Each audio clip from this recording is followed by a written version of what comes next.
Salut tout le monde, j'espère que vous vous portez bien. Je vous souhaite mes meilleurs vœux pour 2023, j'espère que tous vos projets se matérialiseront cette année.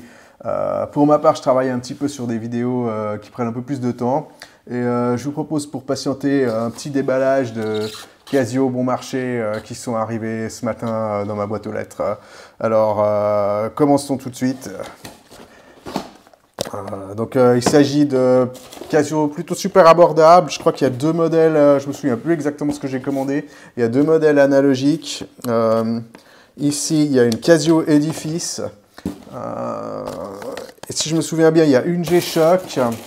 Et puis, il y a encore deux modèles super abordables, mais en version digitale. Allons-y, commençons par celle-là. Ici, quelque chose de très petit. Qui est vendu un peu comme montre unisexe. Voilà, c'est vraiment plus abordable que ça va être difficile à faire. Je pense que c'est quelque chose qui coûte dans les 15 €. J'aimais bien la simplicité du cadran, pas de date aussi, et vraiment une montre très bon marché. Et quelle est la référence ici? On va jeter un petit coup d'œil. C'est donc la MQ24UC 2BEF. Voilà, donc petite Casio analogique, quelque chose que j'ai pas trop l'habitude de montrer sur cette chaîne. C'est vrai qu'habituellement, je fais plutôt dans la G-Shock et aussi dans la ligne vintage que j'aime bien. Mais c'est aussi marrant de temps en temps de voir un petit peu autre chose. Donc Casio Edifice, ici, pour ma part, c'est la première fois que j'achète une Casio Edifice. J'ai une Oceanus, j'ai aussi pas mal de G-Shock et de bon marché. Mais ça, c'est la première fois et donc on va voir un petit peu ce que ça donne. Elle a un layout assez classique. Là, donc ça, c'est un modèle qui a coûté dans les 60 € avec ce layout 6, 9, 12, quelque chose d'assez classique.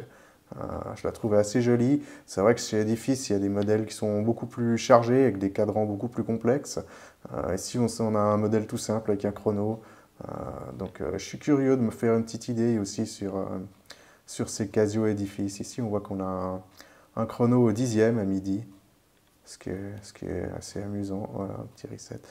Donc je me réjouis de pouvoir un petit peu voir cette montre un peu plus en détail. Passons à la suite. Ici, on a une G-Shock. On va essayer de les mettre les unes après les autres, comme ça.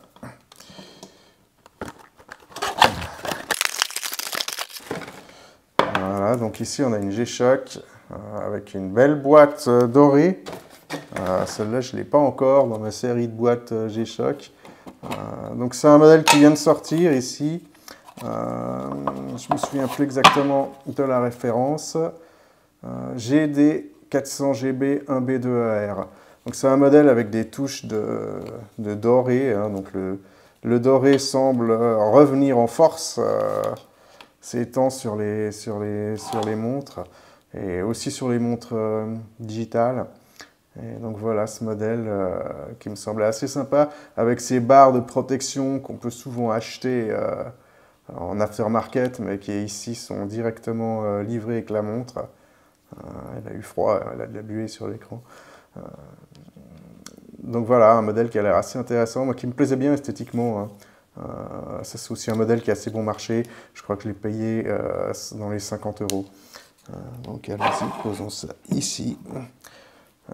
Ensuite, ici, je pense qu'on a un modèle super abordable, W219H 1A2VEF.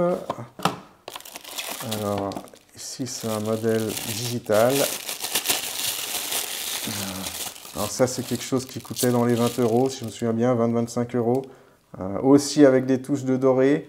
Alors ça doit être un modèle super basique, avec très peu de fonctions. Alarme, stopwatch. Ouais, alors là, il y a vraiment très peu de fonctions. Voilà, un petit modèle pas cher, en analogique, dont je ferai un petit tour aussi prochainement.